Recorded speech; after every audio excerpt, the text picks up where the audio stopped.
The call that should never have been answered. The Valari Combine had never believed in extinction. War, yes. Loss, certainly. Even the fall of worlds had precedent in the long, meticulously documented history of the galaxy. But extinction, total, irreversible erasure, was a concept relegated to ancient myths and pre-space flight nightmares. Civilized species did not annihilate one another. They conquered, subjugated, negotiated, and eventually reconciled. That belief was the foundation upon which the Valari War doctrine rested. And it was the belief now collapsing, piece by piece, as the stars burned beyond the council chamber's panoramic viewport. Admiral Kethrail watched in silence as another Valari cruiser ruptured under enemy fire, its containment fields failing in a bloom of white light. The tactical display flickered, then calmly reassigned the destroyed vessel from active to lost, as if lives could be archived with such cold efficiency. "The Third Fleet is broken," reported strategist Illis, her voice trembling despite years of discipline. "The Car Dominion has breached the outer defense ring. At their current advance rate, the core systems will fall within 12 cycles."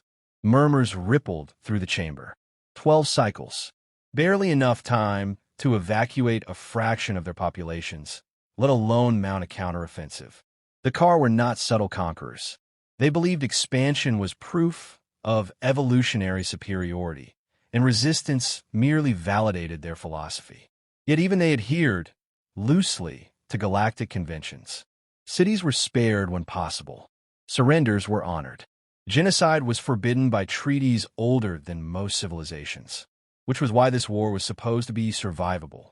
"We can still negotiate," Counselor Vane said, his frilled crest fluttering with nervous energy. "The Car value tribute. Resources. Worlds, even. We can yield territory and preserve our species." Kethrail turned slowly. "We attempted negotiation 6 cycles ago. They responded by glassing the moon of Thessa and broadcasting the debris as a warning." Silence fell again. The truth, unspoken but heavy, was that the Combine had already lost. Not today, not tomorrow, but inevitably. The Car fleets were larger, more aggressive, and unburdened by the hesitation that plagued coalition warfare. The Valari fought defensively, cautiously, always preserving something for later. The Car fought to end things. It was Archivist Salyuan who finally broke protocol. "There is another option," she said quietly. Every eye turned toward her. Salyuan extended a data spine from her wrist, projecting a faded star map into the air. Most of its annotations were ancient, half-corrupted by time. "This record originates from the pre-expansion era," she continued. "A contingency archive. Species classified under extreme environmental origin." Kethrail felt an involuntary tightening in his chest cavity. Deathworlders. The word carried a weight beyond its syllables. Deathworlds were planets where nature itself was hostile, unstable climates, rampant predators, lethal microorganisms. Most species that arose on such worlds never reached the stars. Those that did were different. Salyuan highlighted a single entry. Species designation: human. Origin world: Sol 3. Classification: class 12 Deathworld. Status: active, isolated. Advisory: avoid provocation.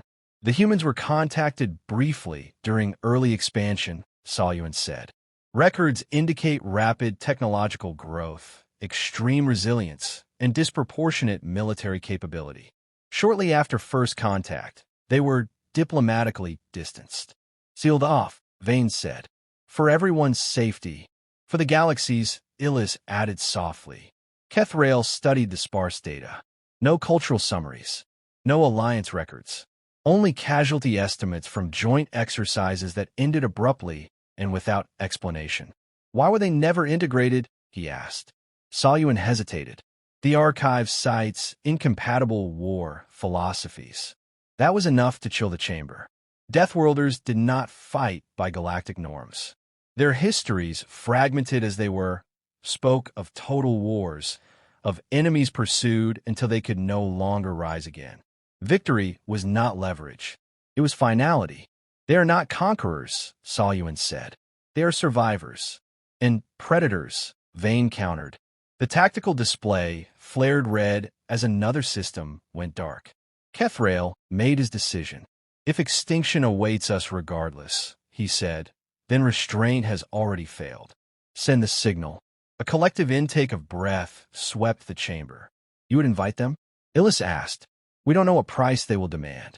We are not offering alliance, Kethrael replied. Only a call for aid.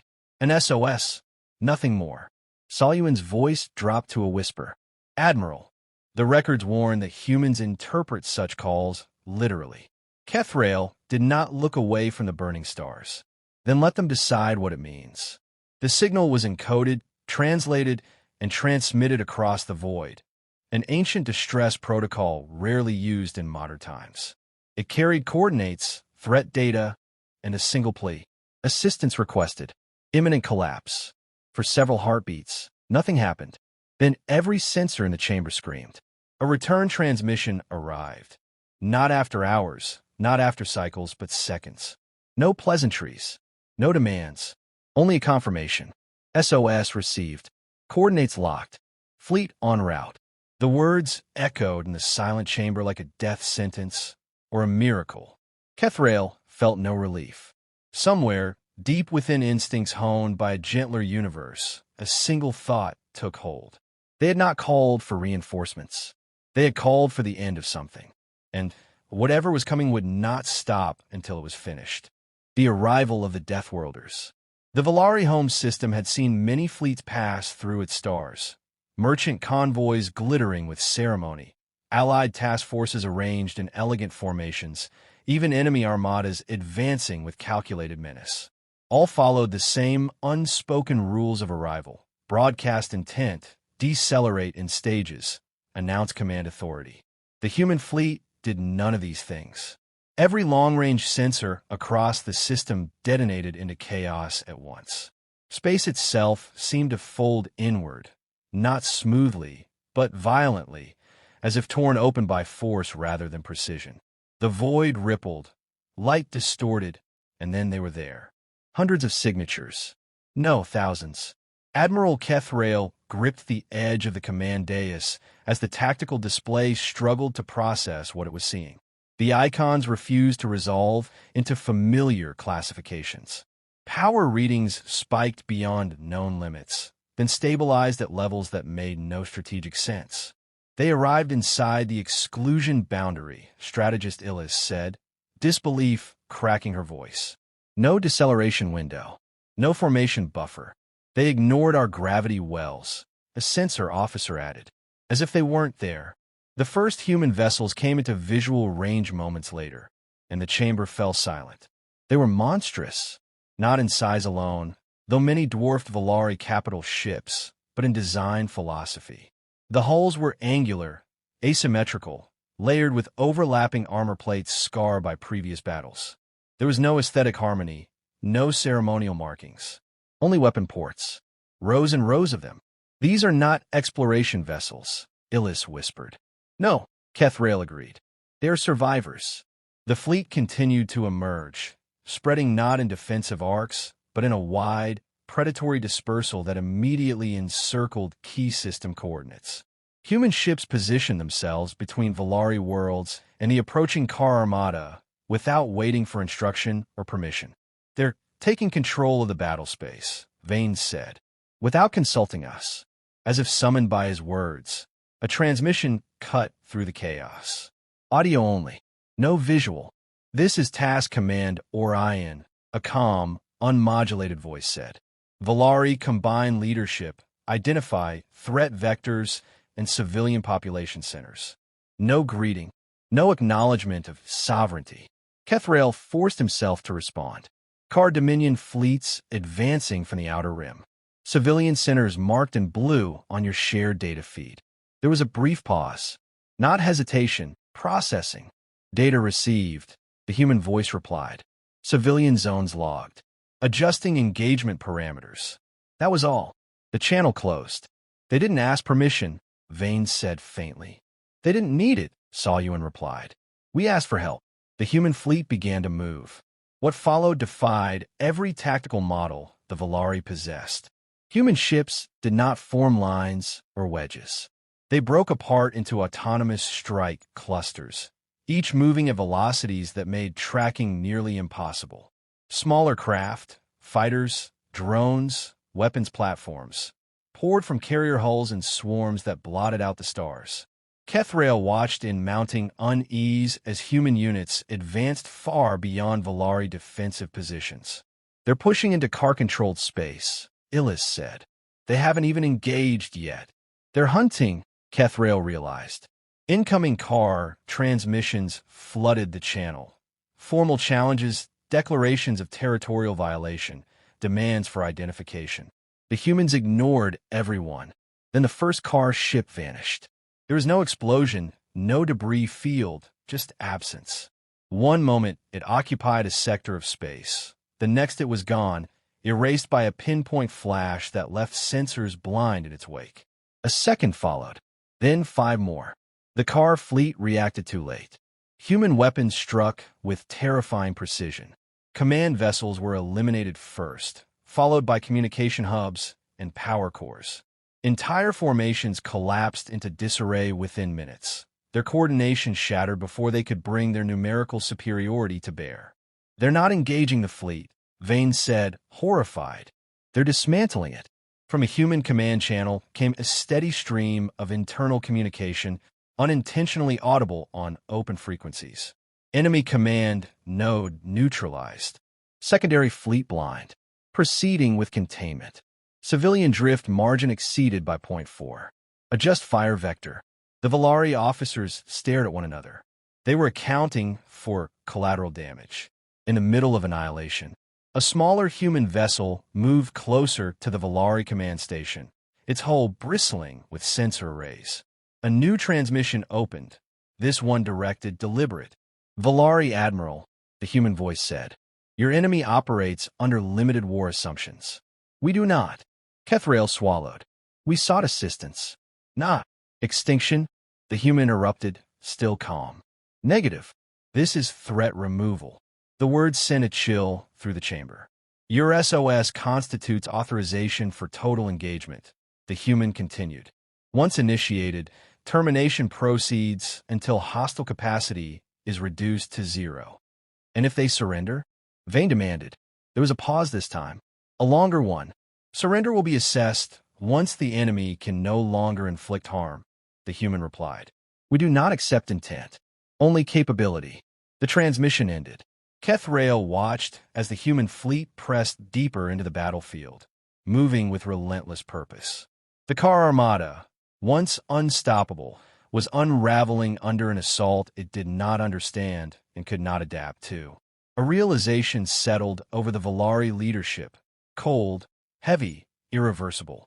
They had not summoned allies bound by treaties and restraint.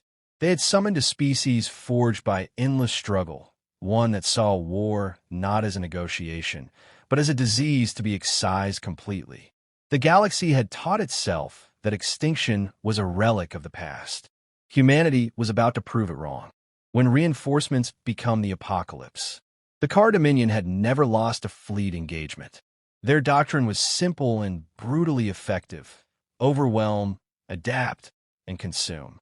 Against most species, it worked flawlessly. Fear fractured enemy lines long before decisive blows were struck. Surrender followed. Tribute flowed. Expansion continued. The humans did not follow that script. Within the first hour of contact, car strategic coherence collapsed entirely. Command relays went dark in cascading failure, each loss compounding the next. Navigation data corrupted. Targeting solutions returned impossible vectors. Ships began firing on ghosts while real threats tore through them unseen. From the Valari command station, Admiral Kethrael watched the unfolding catastrophe with growing horror. "The car are retreating," strategist Illis reported. "Multiple formations are attempting to disengage and fall back toward their core systems." "Are the humans pursuing?" Vane asked. Kethrael did not answer immediately. The tactical display answered for him. "Yes," he said quietly. "They're accelerating." Human vessels surged forward, ignoring traditional engagement boundaries.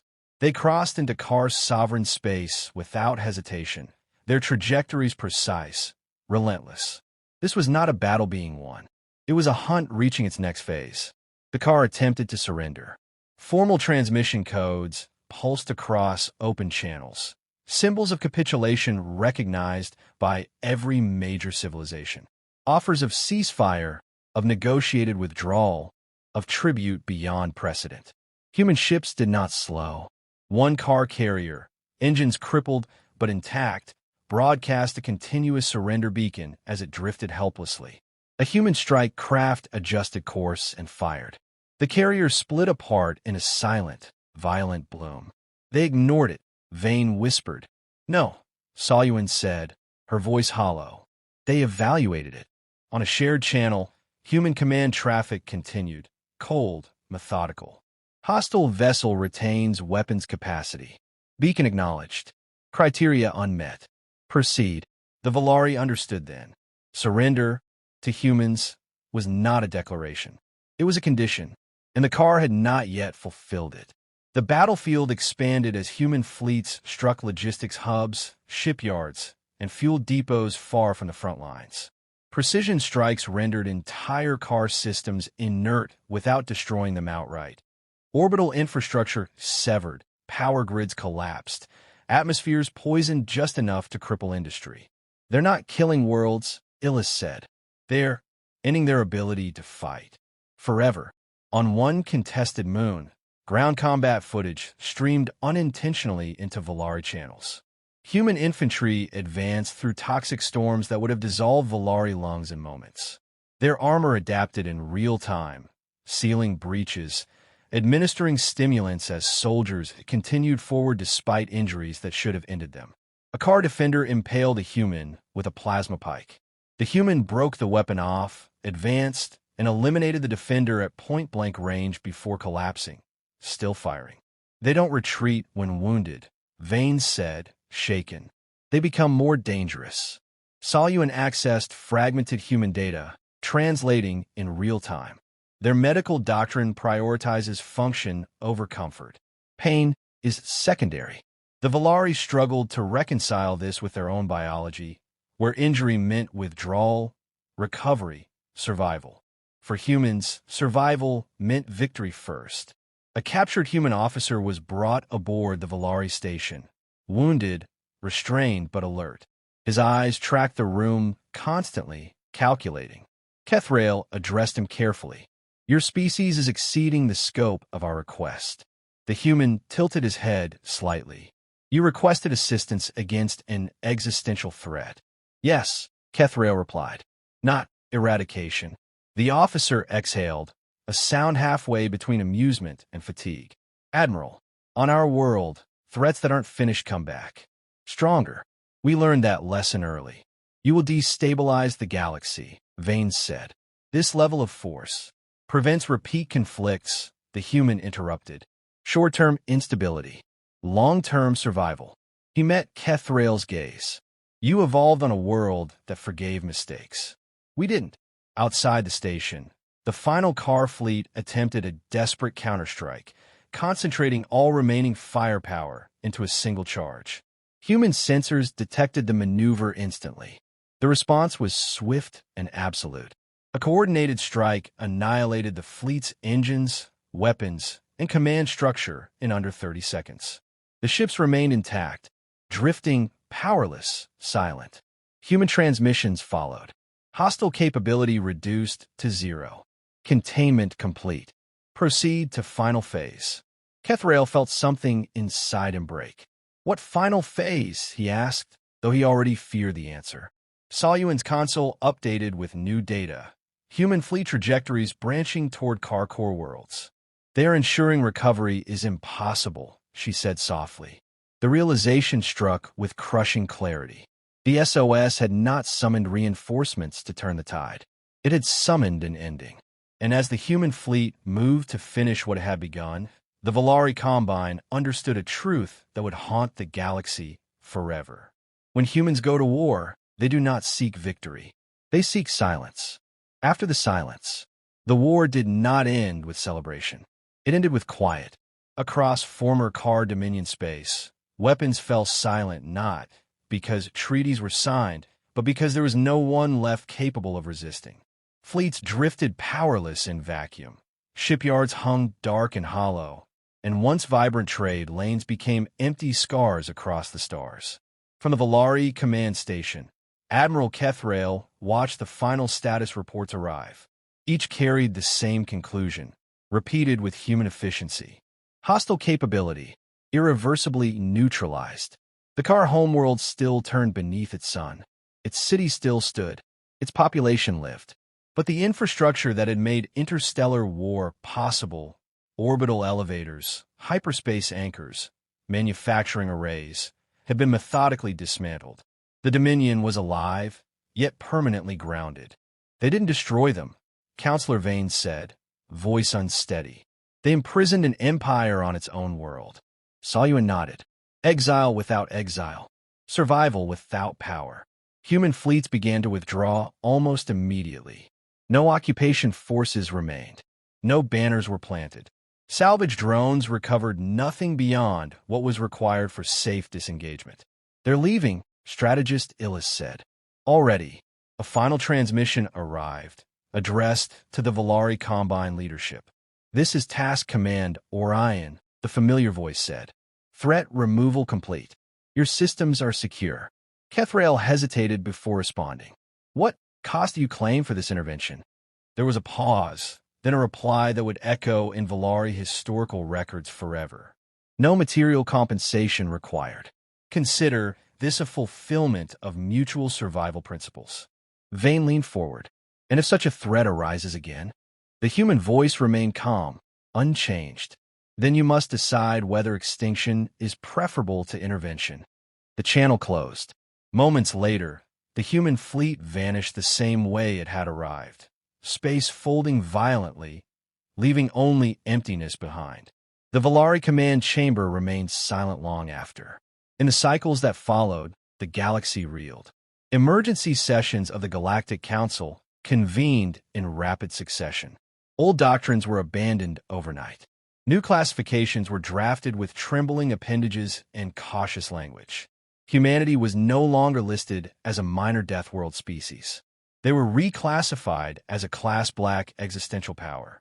A new law was ratified unanimously. Under no circumstances are deathworlder species to be invited into limited conflicts. Historians struggled to frame what had happened. Some called it salvation. Others named it genocide narrowly avoided. Most settled on a single term. Annihilation deferred. The Valari combined survived. Their worlds rebuilt. Trade resumed. Children were born who would never see a Car warship in their skies. Yet peace no longer felt innocent. Kethrail retired from service soon after.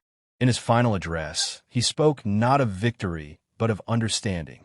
We believed war was a conversation, he said. Humans taught us it is a verdict. In distant systems, remnants of the Car Dominion sent petitions. Pleas for aid, for mercy, for restoration.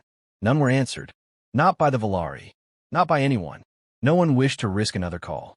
On Earth, far from the council halls and alien fears, the war barely registered. It was logged as a completed operation, its lessons folded into doctrine, its losses remembered quietly. A human officer reviewed the final report, then closed the file. Threat resolved, she said. Let's hope they don't need us again. Outside her viewport, stars drifted peacefully, fragile, unknowing. Across the galaxy, species looked at those same stars with new understanding. They had learned what deathworlders truly were. Not monsters, not conquerors, but the last answer to a question no civilization ever wanted to ask. And now the galaxy knew the cost of asking it.